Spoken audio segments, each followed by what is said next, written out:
Assalomu alaykum aziz qarindoshlarim, butun Sharq Turkistonlik vatandoshlarim, sabdoshlarim, hammanglarning shu vaqt xayrli bo'lsin. Mana bu munosabat bilan har biringlarga Janob Allohdan salomatlik, xushallik va xotirjamlik, baxt ato qilsin deyman. Shuning bilan birga albatta bu ulug' vatan davomiz uchun, Sharq Turkistonning to'liq ozodligi uchun Janob Allohning rahmatiga erishgan bütün shehidlarimizga Janob Allohdan shehidlikning eng yuqori martabalaridan ato qilishini tilayman va ularning oila taboatlariga sabr tilayman.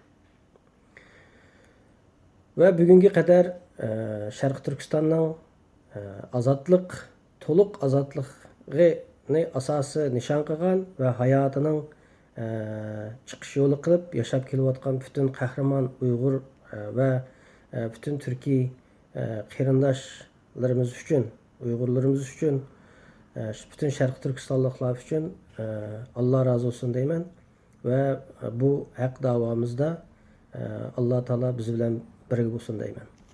Amin.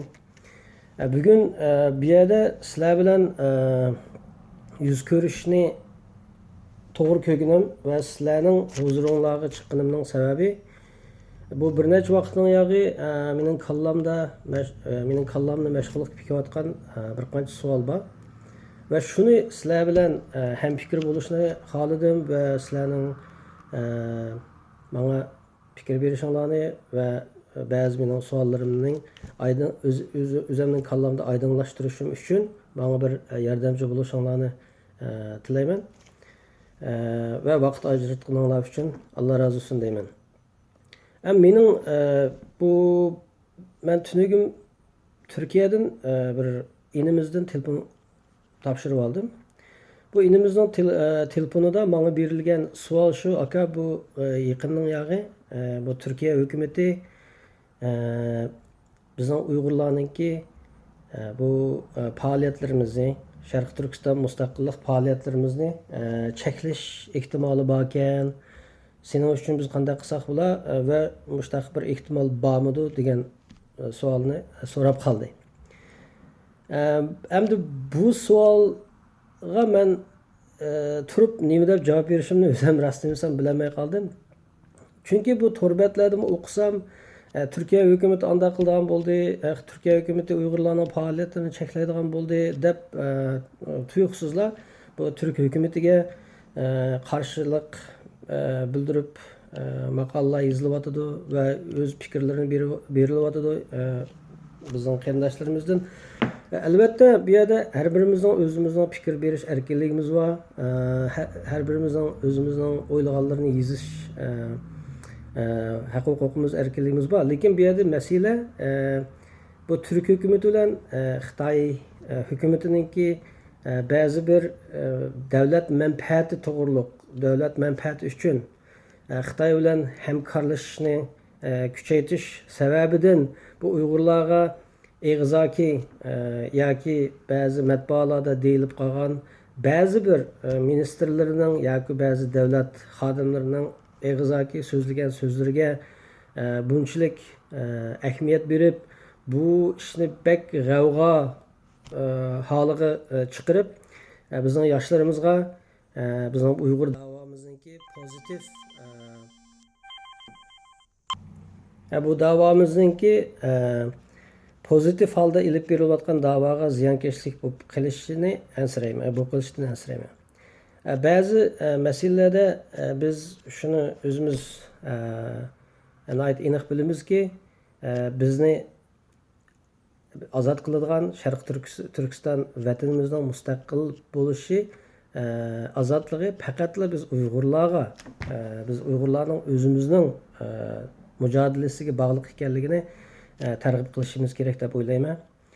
Bo'libmi bu yoshlarımızga, bizning xalqimizga, Sharq Turkiston Uyg'ur xalqiga va butun Turkiya xalqlariga va o'zimizning Turkiyadagi qarindoshlarimizga va dunyodagi butun turk qarindoshlarimizga bu davomizni, bizning haq davomizni anglatish bilan birga albatta bu yerda o'zimizning xalqiga va o'zimizning yoshlariga bu Sharq Turkiston davosini boshqalar bizga ozod qilib bermaydi. Biz o'zimiz Bu mustaqillikni biz o'z kuchimiz bilan qo'lga keltirishimiz kerak va keltira olamiz degan ongni, ideyani xalqimizga va yoshlarimizning, millatimizning ideyasiga singdiradigan bir yo'lni tutishimiz kerak deyman.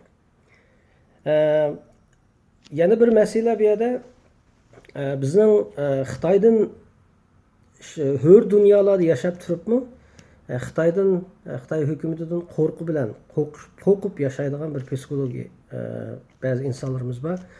Shu meni nihoyat o'yga soldirdi. Ba'zilar deydiki, Xitoy undaq kuchlanib ketdi, bundaq kuchlanib ketdi, Sharqi Turkistonning mustaqilligi nihoyat tas deydigan, nihoyat negativ bir xalqqa negativlik yaydigan, ya'ni bu yerda xalqninki irodasini sustlashtiradigan ba'zi insonlarimiz bor. Mening shu insonlarga deydiganim shu. Endi Xitoyning kuchlanib ketgani rost. Xitoyning askariy, iqtisodiy jihatda va xalqarodagi diplomatiya jihatda nihoyat kuchli ekanligini hammamiz bilamiz. Buni inkor qilganmi yo'q. Lekin shu Xitoy kuchlanib ketdi, Xitoy bilan qanday taqobil turimiz deydigan bu pozitiv ideologiyaga ziyon yetkazayotgan, millatimizning irodasini, ozodlik bo'lgan ishonchisiga ziyonkashlik yetkazib kelayotgan bu insonlarga shuni demoqchiman. Siz acaba bu Xitoyninki kuchlanib ketganini har yerda deb kelyapsiz yo'q? Ammo Xitoyning bu tashqi dunyoda, bu hur dunyoda sizning qanday salohiyatda, qanday qilib bu yerlarda yashayotganingizni bilmay qolarmi? Shuni o'zingizdan so'rab baqdingizmi? Ya'ni ba'zilar bu yerda men siyosatga aralashmasam, men Xitoy konsulining oldiga berib namoyish qilmasam, men Xitoyga qarshi bir faoliyatlarga aralashmasam, Xitoy meni bilmay qolamdikin, Xitoy mening urug' jamiyatimni yoki bo'lmasa ota-onamni, urug' tuqqanlarimni avvar qilmamdikin yoki men Xitoyga berib keldigan vaqtimda menga chiqilmamdikin degan minglagan sabablardan bu yerda Xitoydan qo'rqib yashayotgan bir psixologiya bor bu yerda. Bu mayli ba'zi insonlarga nihoyat ig'ir bir gap bo'lishi mumkin, ammo bu sharafsizlik. Bu bir vijdonsizlik va g'urursizlik deb qarayman. Chunki sizning nurg'ulg'an bu hur dunyoda, Yevropada, Turkiyada, Amerika, bizning nurg'unlagan insonlarimizning qaysi salohiyat bilan qanday qilib bu davlatlarda yashayotganligi hammamizga besh qo'ldek ayon. Endi shu vatanimizning, millatimizning qini, jini bedeliga, oqqan qonlar bedeliga va hozirgacha eqiyotgan qonlar bedeliga, turmalarda chekilayotgan dardlar, azoblar bedeliga kelgan bu imtiyozdan sizning agar butun nishoningiz bolangizni bilan beqish, bolangiz grajdanlik elish va mishada rohat farog'at yashab ketish bo'ladigan bo'lsa, demak siz sharafsiz deganlik. Mayli meni nima deb tillang, mayli meni qanchalik haqorat qiling, ammo siz agar shundoq yashayotgan bo'lsangiz, faqat shaxsiy manfaatingiz bilan yashayotgan bo'lsangiz, bolangizni cho'ng qilish yoki uyingizni rohat farog'atda yashatish, Amerika xiyoli yoki Yevropa xiyolida yashayotgan bo'lsangiz, demak siz bir sharafsiz, siz bir nomussiz, siz g'urursiz. Va bunda insonning o'zini Uyg'ur deyish salohiyatiga emas deb qarayman. Mana bu meni nihoyat ichimdan azoblantiradigan bir masalalarning biri. Albatta, mana nurg'un insonlar bu yerda hozirning o'zida tillashga boshlagan bo'lishi mumkin, ammo mayli. Meni bir vijdonsizning, bir g'urursizninki tillishi meni hech qanday azoblab qolmaydi. Va Uyg'urlar hammani ozod bo'ladi va Sharqi Turkiston hammani ozod bo'ladi. Yana bir masala, bizning nurg'un boya yuqorida birinchi temada deb o'tib ketganimizdek, nurg'un Uyg'ur qarindoshlarimizda, Sharqi Turkistonlik qarindoshlarimizda Amerikaning prezidenti u bo'lsa Amerikaning prezidenti uni qilamidi. Türkiye'nin prezidenti bizga mandaq yordam qilamidi. Türkiye hukumati yordam qilamidi. Almaniya, Germaniya hukumati yordam qilamidi. Amerika hukumati yordam qilamidi. Qozog'iston uni qildi, Qirg'iziston buni qildi deb butun shikoyat ve başkalardan ağırınış bir psikologisi var. Bunu nayeti inçiklik halda ve mühim bir mesele ornada bu hata ideolojini tüzütüşümüz gerek. Elbette bizim teşkilatlarımız nurgun önümlük faaliyetlerini ilip beriyordu. Bütün meyli qaysı yolda bulsun, faqatla Sharq Turkistonning mustaqilligini asosiy nishon qilgan tashkilotlarimiz albatta bu to'g'ri yo'lda har qanday faoliyatlari yurishib mingyotdi va bu da'vo olg'a ilgarilab mingyotdi. Ammo bizning o'zimizdan bir Uyg'ur bo'lish salohiyatimiz bilan biz o'zimizdan so'raydigan masala men nima ish qildim va men bugun nima ish qildim. Ve bulup mu çetelde biz özümüzün ballarını boyun oraya koyup yaşayamaz. En bulmağını hiç iş kılmasak ben balamga Uygur doğruluk nemi ügettim. Benim balam Uygur doğruluk nemi bildi. Bir yerdeki biz özümüzün ballarına vatan söygüsü, millet söygüsü ve azatlık söygüsünü mü ügetemsek? Faqatla bir yerde rahat paragat ile yaşaydigan bir arzu ile yaşaydigan bo'lsak, bu yuqorida deb o'tib ketgandek, biz o'zimiz itiraf qilmasakmı, biz bir qul o'rnida o'zimizni qul hisoblasakmı to'g'ri bo'ladi.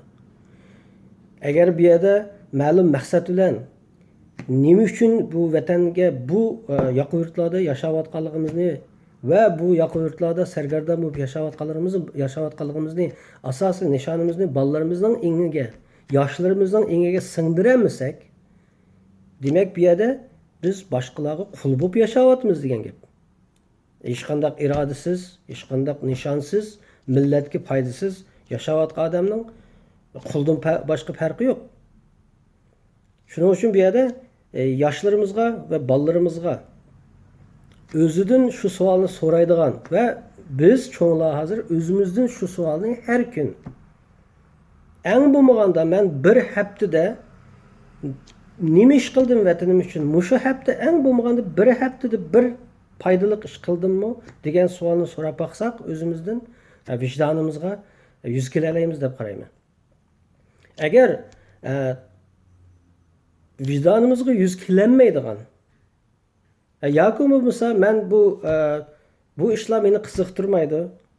Ben siyasetga aralashmayman ve vatanning davosida mening alakam yok. Ben Xitoyni ranjitmay yashashni xohlayman degan bo'lsa, demak sizda u milliy vijdon, o hissiyat yo'q degan gap. Ama albatta bu so'zlarim ularga qaratilgan emas. Mening vatanparvar qarindoshlarimga salom beryapman bu yerda. Shuning uchun bu yerda yoshlarımızga bo'lgan pozitiv bir ideologiyani singdirishimiz kerak deyman. Bu biz cho'nglarning burchi deb qarayman va vazifamiz. Qanday qilganda biz yoshlarımızga va bundan keyingi avlodlarimizga bu da'voga ega chiqadigan bir milliy ideologiyani singdira olishimiz, vatanparvar, vatan suygusini singdira olishimiz kerak degan mazmunlarda to'liq nihoyat inchik o'ylanishimiz kerak deyman.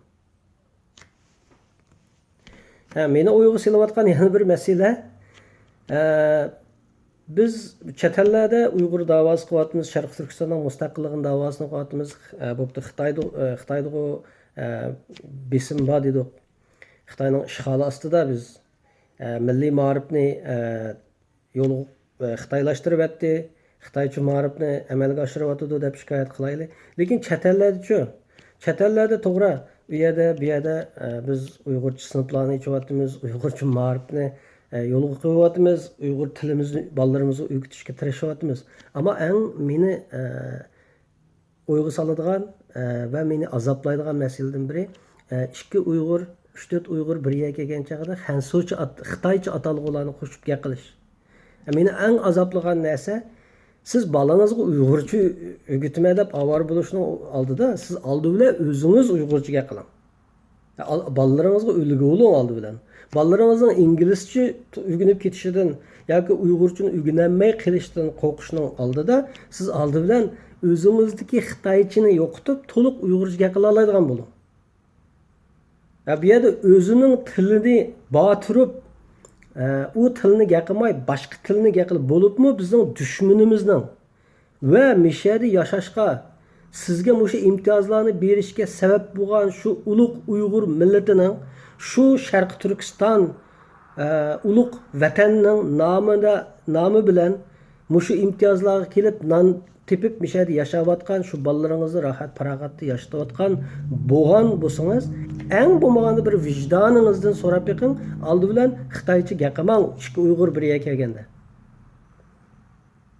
Meni eng azoblaydigan mana shu masala bir ikki uyg'ur bir yerga keladi o'zining dushmanining tilini gap qiladi. Uyg'urcha bog'i bizning tilimiz hayotga hozirgacha. Do'stlarim, menga ajratgan vaqtinglar uchun Alloh sizlardan rozi bo'lsin. Yana bir qitim hammanglarga Janob Allohning salomı bilan hammanglarga salomatlik, baxt, huzur, xotirjamlik tilayman va shuning bilan bu ulug' davomizning va Sharq Turkiston ozodligining hamini amalga oshirganligi va Sharq Turkistonning hamini ozod bo'ladiganligini yana bir qitim Alloh rizosi uchun har biringlarning bu haq da'vo yo'lida oz to'la bo'lsa-mu o'zingizning qo'lidan kelishicha bir harakat qilishingizga da'vat qilaman.